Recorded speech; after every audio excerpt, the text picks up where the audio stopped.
What's going on, guys? It's Zach here, bringing you guys another fantasy football video. This one I'm going to just be doing a mock draft here. It'll be in a 10-team PPR draft. That is it's a league I've got a draft in coming up this weekend, so I figured I'd do a mock draft for you guys and show you guys how I'm approaching it.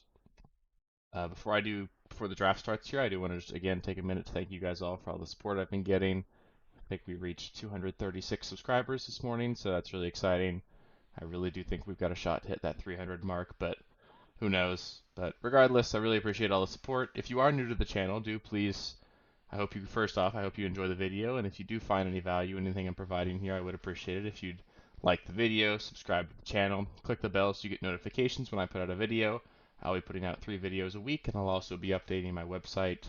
That website is realsteelffb.com. I'll have all of my rankings and auction values up there by the end of the week, so if you've got your drafts this weekend, feel free to use those. It's all free, so if it helps you, that's great, and I'm not going to ask you guys to pay for anything. I'm just putting it out there for fun. So really do hope you guys enjoy that. Really hope it's been helpful for you guys, and if you have any feedback for me, please do let me know. I'll definitely take that into account.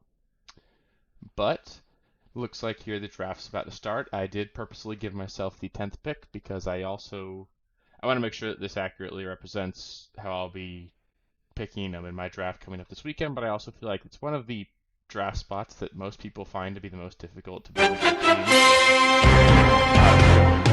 How I go about building my team there and sort of explain my thought process to you guys as we go. It's definitely much simpler going into a snake draft than an auction draft, so I found that having done so many auction drafts this off season, it almost makes snake drafts seem pretty simplistic and really makes everything seem much easier, but there's still plenty of nuance to it and things are worth noting here. So for starters, things are going pretty chalk. We've seen Taylor, McCaffrey, and Kupps the first 3 picks. That's pretty much what you'd expect in any draft you're in. I'd be shocked if really much different happens. Sometimes you will see Eckler go 3rd, but I think in general people feel like that's a reach. They want to make sure they get Kupp or Jefferson at pick 3.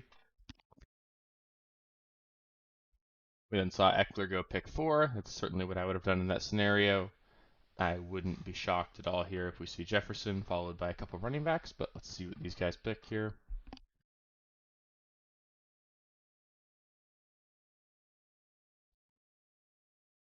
Pretty crazy that we've got real football next Thursday, so we'll definitely be getting into actual real season content starting next week, so that's really exciting. If there are any videos that you guys want me to put out over the next couple days to help you guys get ready for your drafts, do feel free to let me know in the comments. I'm happy to, at a minimum, try and answer any questions you have, and if possible, I can get around to making a video. I'm going to be pretty busy this weekend, so it might be hard for me to get around to much there, but I'll certainly do my best to help you guys. It does look like we've seen Henry, Jefferson, Cook, and Jamar Chase go, so now that I'm up in 1 pick, I'm really hoping that I can get Najee or Kamara here. In general, I've actually found myself definitely going running back, even at the end of this pick. I know that in general, a lot of people end up trying to take Diggs or Debo here, but I'm really not high on either of those guys. We did see Team 9 reach pretty hard on Mixon, so I'm going to take Najee because I think he's super safe. And then I'm going to couple him with DeAndre Swift, who I have ranked way above ADP this season, and I'm just super excited about.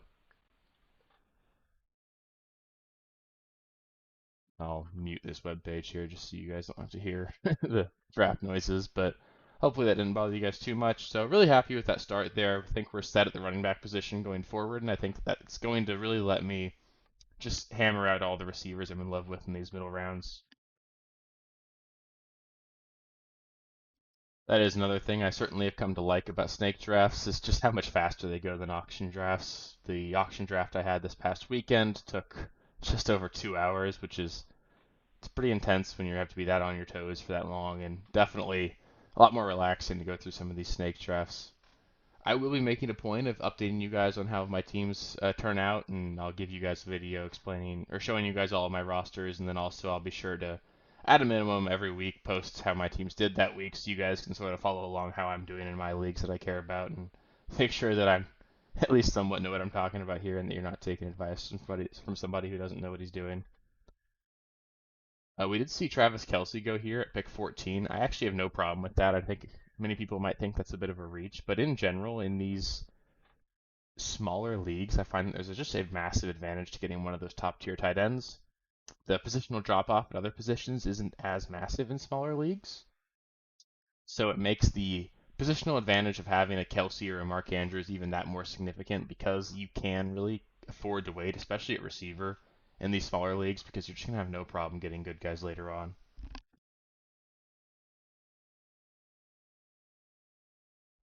We did just see CeeDee Lamb here go at pick 16 ahead of guys like Devante and Deebo Samuel. I think that a lot of people think that's really surprising, but that is actually how I would have it ranked. And I think that you might see that in a lot of your drafts where you see Devante and Deebo slip, and I'm more than okay letting them do that myself as well.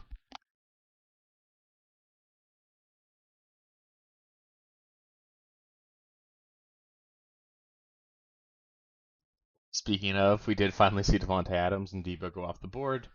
At this point, I would expect this player to probably take Mark Andrews over Tyreek Hill. I think that there's really no advantage to taking Tyreek Hill over these next tier receivers, so I'd be shocked to see them take Tyreek here.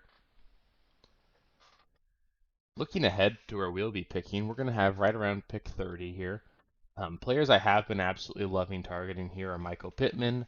Getting Nick Chubb at pick 33, I absolutely do love, but since we already have two running backs, I doubt I'll take that approach. A guy that I've also been extremely high on is Mike Williams. So I think in general, I'd like to leave my next two picks going Michael Pittman and Mike Williams. Obviously, if a guy like Mike Evans or T. Higgins slips to me, I'm interested in that. But I do have Mike Williams ranked ahead of A.J. Brown, which I think is a shock for a lot of people. But it's certainly how I have it ranked, and it's how I'm going to draft going forward.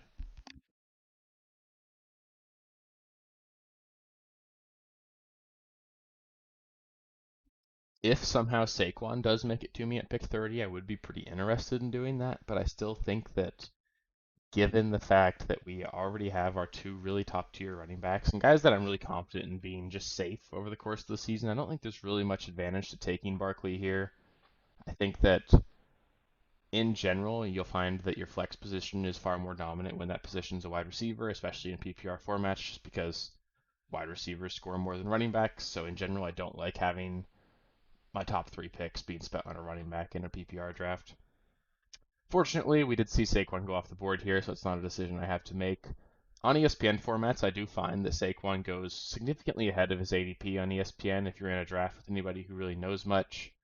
ESPN is the platform where you see Saquon going the latest of all the major platforms, so I think that most people that are informed drafters are drafting Saquon quite a bit ahead of where he goes on average on this platform. So again, another reason just why to keep in mind what platform you're on and play that game. If you're a big Nick Chubb fan, like I am, Nick Chubb does go much later on ESPN than he does on um, platforms like Sleeper or Underdog. So certainly worth just noting that and knowing where you can find advantages in your draft. It was getting a little interesting there, seeing Mark Andrews slip here. I was pretty interested in taking him at my round three pick. I've really not been able to get him in round three at the end of round three in any drafts, but he would have been an auto pick for me there if he made it. Not shockingly, we saw Javonte go. He did slip quite a bit, but even had he made it to pick 30 for me, I would have had a hard time justifying taking him just because, like I talked about, oof, that does really suck seeing Pittman go here. Currently, if things were to stay as they are, I would love to go Mike Evans and then Mike Williams, but I would expect Mike Evans to go here, and then I'd probably end up going DJ Moore, Mike Williams. That doesn't excite me nearly as much as. Ah, there we go. So perfect. We're going to get Mike Evans, then Mike Williams.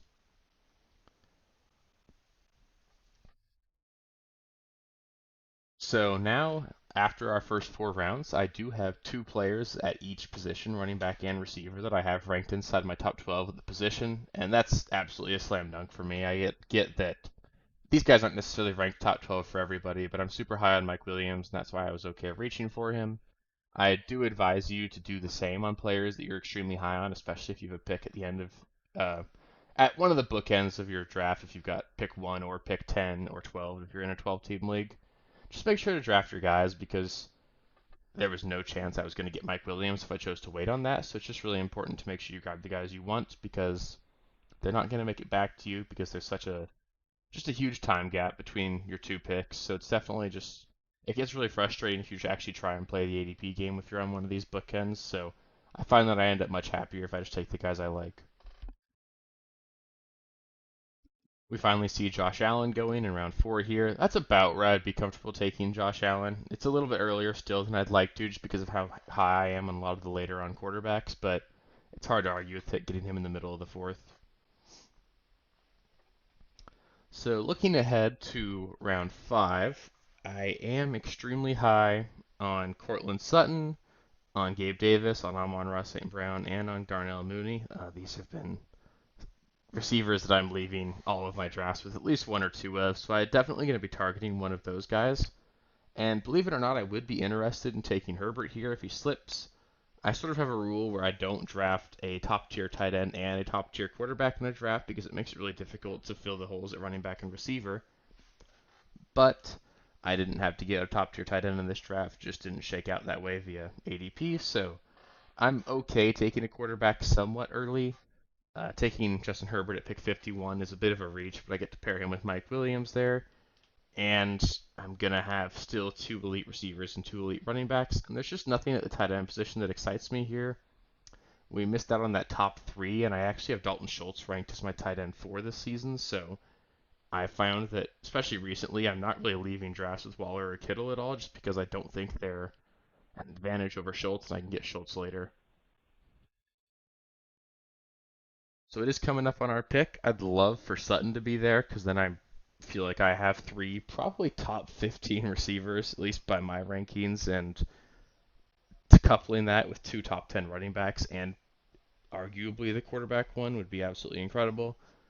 It does suck seeing Sutton go there, but I am almost as high on Amon-Ra and on Gabe Davis, as well as Darnell Mooney. I believe I do have them ranked Sutton, Mooney, Davis, or Sutton, St. Brown, Davis, Mooney.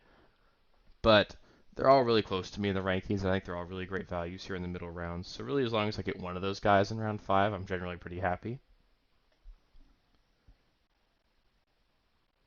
We just saw Dobbins go here at the end of round 5. Dobbins is pretty interesting because I think towards the back half of the season, he could actually be a bit of a league winner, but I just don't think that he's going to start the season the way you want him to.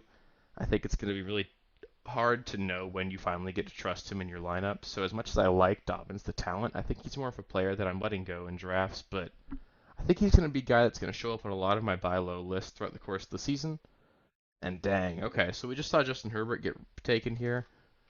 When Herbert leaves or is taken, there's not really any other quarterback that I think is worth taking this high. So I then find myself waiting much later on getting a quarterback.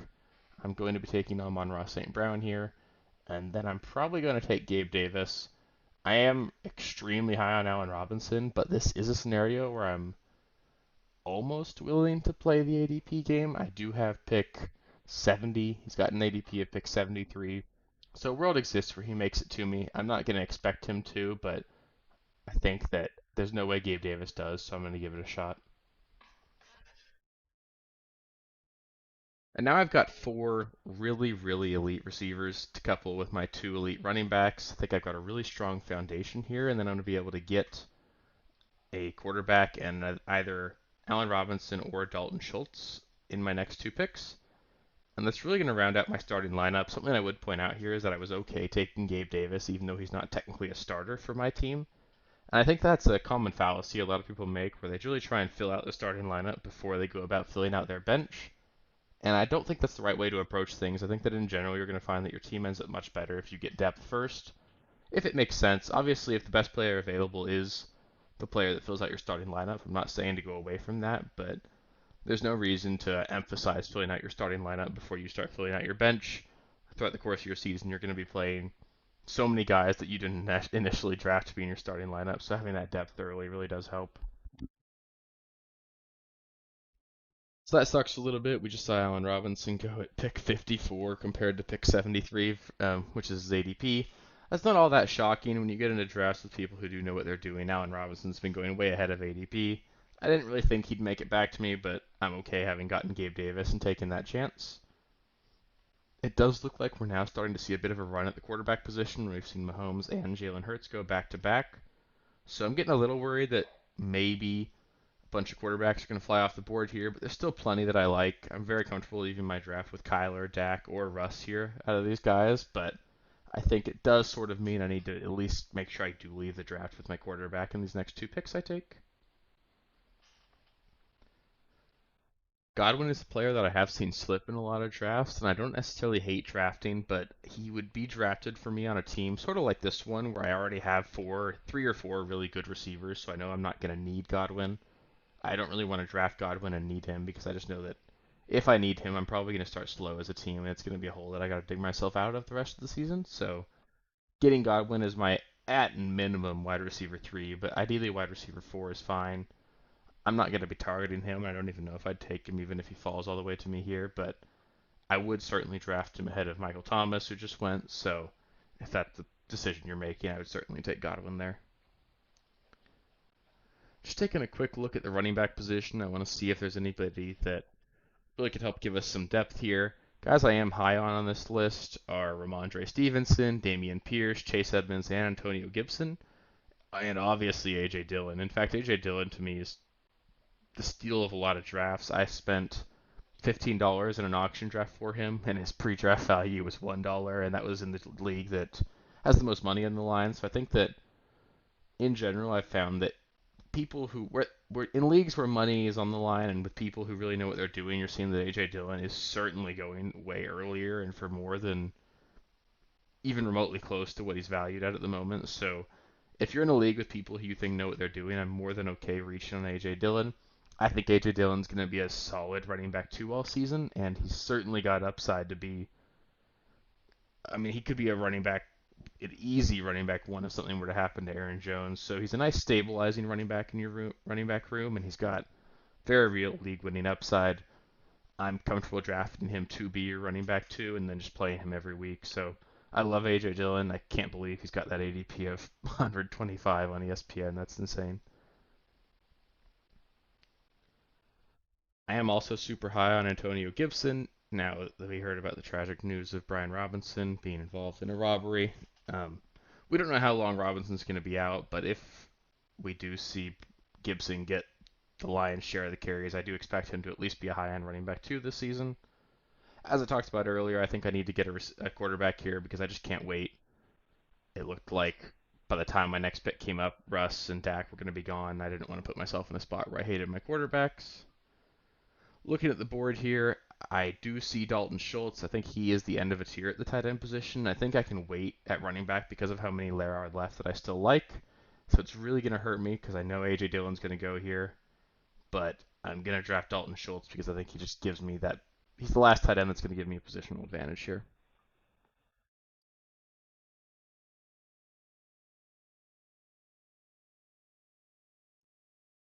And now I'm just crossing my fingers, hoping that A.J. Dillon doesn't go in the next 20 picks. He's definitely going to, but if he doesn't, I'll be absolutely ecstatic. Other players I'd be looking at coming up my next pick, I'm pretty high on Allen Lazard. I have found myself taking Hopkins pretty significantly earlier than his ADP here.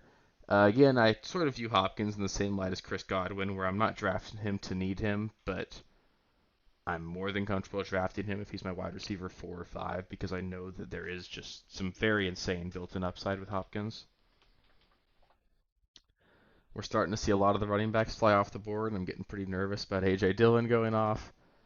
I am still really high on Ramondre, Edmonds, Gibson, and Dillon on the board left, so as long as one of those 4 makes it to me, I'm going to be pretty happy, but I'm not very confident that one of them will, so we'll see.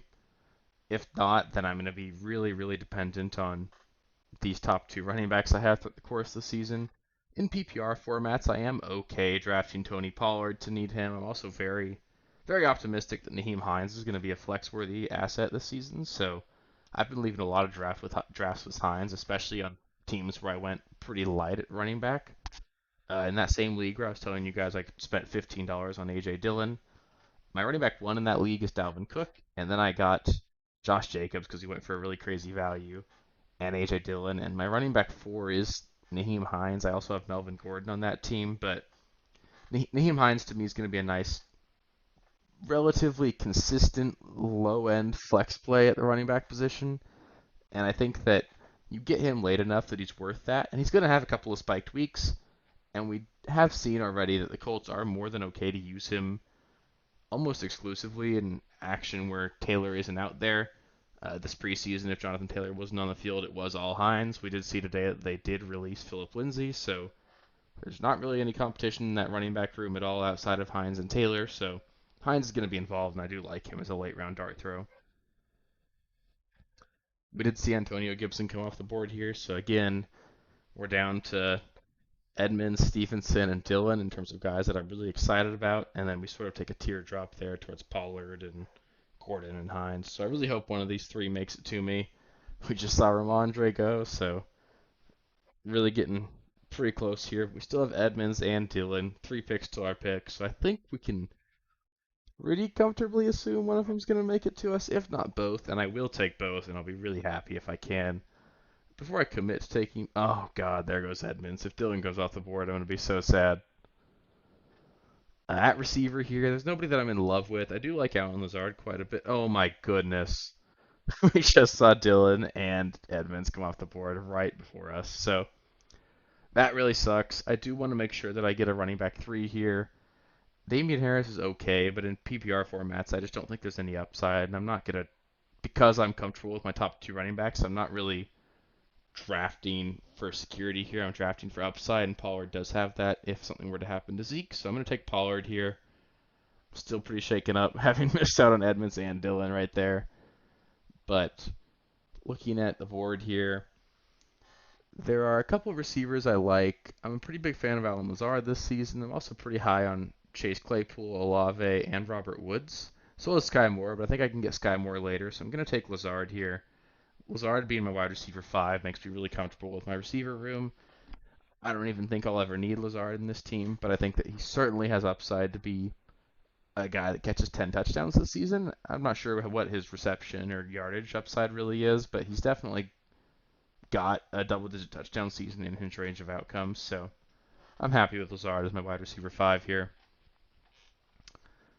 Just taking a quick look at our team here, we do see that pretty clearly the position we're thinnest at is running back. So I think I'm going to try and get at least one more running back at the end of this draft here that I think has some upside, as well as one more running back that I think has a bit of a nice safe floor.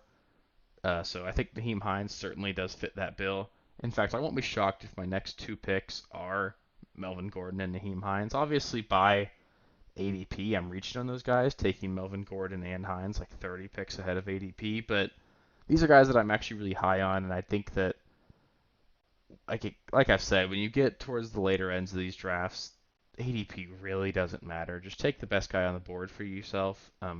You can play the ADP game a little bit and think that maybe these guys will last longer. You could try and draft them later, but oftentimes you do that and the guy you want gets picked in between your picks, especially if you're at the bookend of a draft pick like this, where I'm going to be waiting 20 picks in between my draft selections. So I just end up, in general, drafting the guys that I love. Some receivers are here that I do have some really high hopes for this season. I think that Chris Olave certainly has a chance to be the breakout rookie this season. The other rookie receiver I'm really high on is Skye Moore. I do tend to find that I leave drafts with one of them, and sometimes I do leave drafts with both, but with this current build, I already have 5 receivers that I really like, so I don't really see value in getting 2 of them there, especially knowing that I do sort of need to fill out a little bit more depth at my running back room. I'm not very satisfied with my running back 3, so I want to give myself a little bit higher of a chance of having some security here. Another player that I do think is worth a late round dart throw is Daryl Henderson. I think that really we're going to see a lot more of a split in that Rams backfield than people have been talking about, and I don't think there's really much of a reason to be taking Cam Akers much higher than Daryl Henderson. Obviously, Cam Akers has a much higher ceiling just because we've seen much more talent out of Cam Akers, but I'm also far more concerned about Cam Akers in terms of injuries. So I think that there might be a world where Daryl Henderson has that backfield to himself more this season than Cam Akers does. And Cam Akers you're getting for free in drafts, so I have no problem taking him at the end of drafts pretty often. It's going to be our pickup here next. I am really high on Olave, so I think I will take him, and then I'll take my pick of one of these 2 running backs. I'm going to take Hines over Gordon just because I think Hines is more usable without an injury and still has almost the upside that Melvin Gordon does if there were to be an injury to the starter there. So really happy getting Hines on a lot of my rosters, especially in PPR formats. I know some of you might be asking why I'm not drafting James Cook here. I don't see it. I think that there's going to be too much involvement between Singletary and Zach Moss. I think you're going to see Singletary sort of carry the ball between the 20s in that offense. You're going to see Zach Moss be their goal line back, and then James Cook come in on third downs. And I just don't think there's going to be a scenario where either one of those three players is a reliable fantasy asset. All three of them, I think, are going to have some spiked weeks and put up some good games, but I just don't see a world where you're ever confident playing James Cook. There will be some games where the Bills get into a shootout and James Cook maybe has a monster performance, catches 6 or 7 passes, but how many games are the Bills really going to need to air it out in this season? I certainly expect the Bills to be a pretty dominant offense and just sort of blow a lot of teams out. So I think you might see just a lot of a lack of necessity for them to use James Cook in that offense, and that scares me a little. Seeing here that people seem to have sort of packed up and left the draft here, so things are flying by, which I've got no problem with here. Getting to this point in the draft, it does get really important that you do have just your eye on players that you're expecting big things for. A player that I've been drafting pretty often here is Devante Parker. I think that a lot of people have just forgotten how good Devante Parker can be when he's given a chance to be a true number one and he stays healthy. And I really do think Devante Parker is going to be the number one wide receiver in New England this season. I also think that they really have been looking for a receiver to fill that X receiver role. Devante Parker is going to lead that team in receiving touchdowns. We've seen them really struggle to get the ball to receivers in the end zone over the past couple seasons, most notably Jacoby Myers just struggling to find the end zone at all. So I think Devante Parker has an outside shot at a double-digit touchdown season, especially if Mac Jones does take a step forward. So he's a guy I've been leaving with one of the last picks in my drafts with pretty often. Looking at the running back position again, I think I'm going to draft Daryl Henderson here to go with Devante Parker, assuming he makes it, because I think that that does give me the upside. And there's a world where you can play Daryl Henderson in a pinch, and I really do like that. Another running back that's here that I do like quite a bit is Kenneth Gainwell. I think that I'm a little worried about Miles Sanders and his hamstring injury, so I think that a world exists where Gainwell's on the field a lot more than we expect, and I do have really high expectations for this Eagles offense. I think they're going to score the ball a lot. And I think that Jalen Hurts is going to take a step forward, and I think he's going to be more willing to check the ball down to the running back. So Gainwell could be in line for a big year this season. We did just see Michael Gallup go here. Michael Gallup is another guy that I've been leaving drafts with a lot lately for the sole reason because being that you can draft him, put him on your IR, and then go pick up someone else. So it's sort of like getting 2 last round picks instead of 1. And there's certainly value in doing that, especially this early in the season. There's so much up in the air. If you could get a Daryl Henderson off of waivers after drafting Michael Gallup, then maybe come week 1 you find out that Cam Akers isn't going to be available and you have a top 20 running back for the first week of the season just for free. So there's plenty of reason just to really strive to get those extra roster spots and really play the IR slot game as much as possible. It's certainly something that can help separate you from your league mates and something that I make sure I use as frequently as possible. There are some defenses that I've also found myself leaving drafts with a lot more often than others. I get it, they're defenses and they probably don't matter, but a defense I've been leaving with quite a bit is the Broncos defense. They start the season by playing Geno Smith and the Seahawks, and then they get to go play the Houston Texans. So the Broncos are a defense you can get and be really comfortable starting for the first 2 weeks. And then the Browns are another team I've been drafting quite a bit. They start off by playing the Carolina Panthers, who don't scare me, and then they also get to play the Steelers, the Falcons, and I can't remember the fourth team, but basically their first 4 matchups are really juicy for their defense, and they're certainly the only defense you can draft that I can say you can confidently start for the whole month without having to look at the position. So that's pretty valuable. But yeah, it looks like we're really wrapping up this draft here. So just to sort of summarize, I've got Russell Wilson at quarterback, Najee Harris, DeAndre Swift, Tony Pollard, Naheem Hines, and Daryl Henderson at running back, Mike Evans, Mike Williams, Amon-Ra St. Brown, Gabe Davis, Alan Lazard, Chris Olave, and Devante Parker at receiver, and Dalton Schultz at tight end. And then I'm probably going to have the Broncos defense and whatever random kicker there is. So yeah, I really did think this team turned out pretty well. Like I said, these snake drafts go by pretty quick. They're pretty fun. It's pretty easy to prepare, but just important that you always have different guys in mind that you're going to take before your pick comes up so you don't find yourself scared. I did sort of get caught off guard seeing Edmonds and Dillon go back-to-back on that one pick, but I was still able to get Pollard. It's just not a guy that I'm as excited about, but just make sure you have players queued up in your brain at least. You don't necessarily have to use the queue feature, but just be ready for which player you want, and make sure you don't find yourself just frantically looking for a player in those 30 seconds that you're on the clock. But yeah, thank you guys for watching, and I hope to catch you guys next time. Thank you guys for watching. If you haven't already, please be sure to subscribe to the channel, like the video, check out these other videos here if you haven't. If you want more content, please feel free to follow me on Twitter @RealSteelFFB. I'll be more active on there as the season goes on. Thanks. Catch you later.